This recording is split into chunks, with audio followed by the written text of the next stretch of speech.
The changing of the seasons in upstate New York. It was here Stacey Castor, still a young woman, would experience her first great love and her first great loss. When Stacey was just 17, she met the man who would become her first husband, Michael Wallace. Mike was the love of my life. I knew 5 minutes after I met him that I was going to marry him. Mike was the life of the party. Mike was larger than life. Mike adored Stacey, and in 1988, they had their first daughter. I knew from that minute on, my whole reason for being here was to take care of her. I would say that Ashley and I were best friends. We did everything together. 3 years later, Stacey gave birth to their second daughter, Bree. Michael was instantly taken with her. He would soon call his younger daughter his princess. Bree was Daddy's little angel. Bree could do no wrong in Michael's eye. Bree could walk on water. What about Ashley?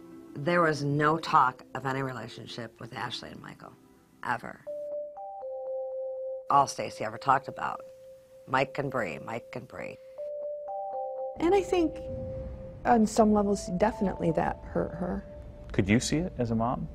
Yeah, everybody around could tell that, could see that. That Ashley was not Daddy's little girl, it was the other daughter. Yeah. Though Michael and Stacey sometimes argued, they seemed to love each other and were getting by. Stacey worked at an ambulance dispatch company. Mike was a mechanic. But then, nearly 10 years into their marriage, Mike started to get sick.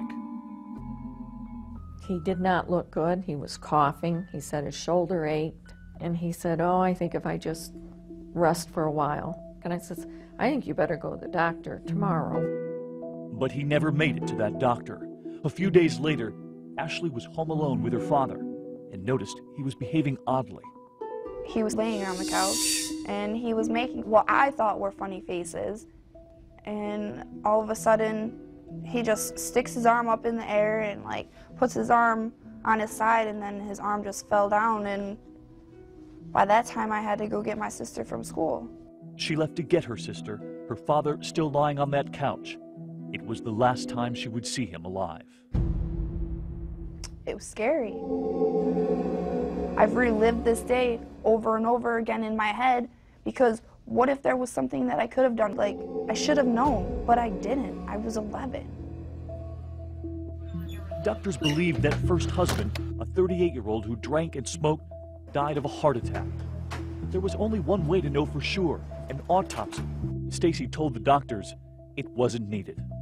If he was the love of your life, why wouldn't you want to know what was truly behind his death? Because when his doctor told me that they believed he died of a heart attack, I believed that. You know, there was no reason for me to question that.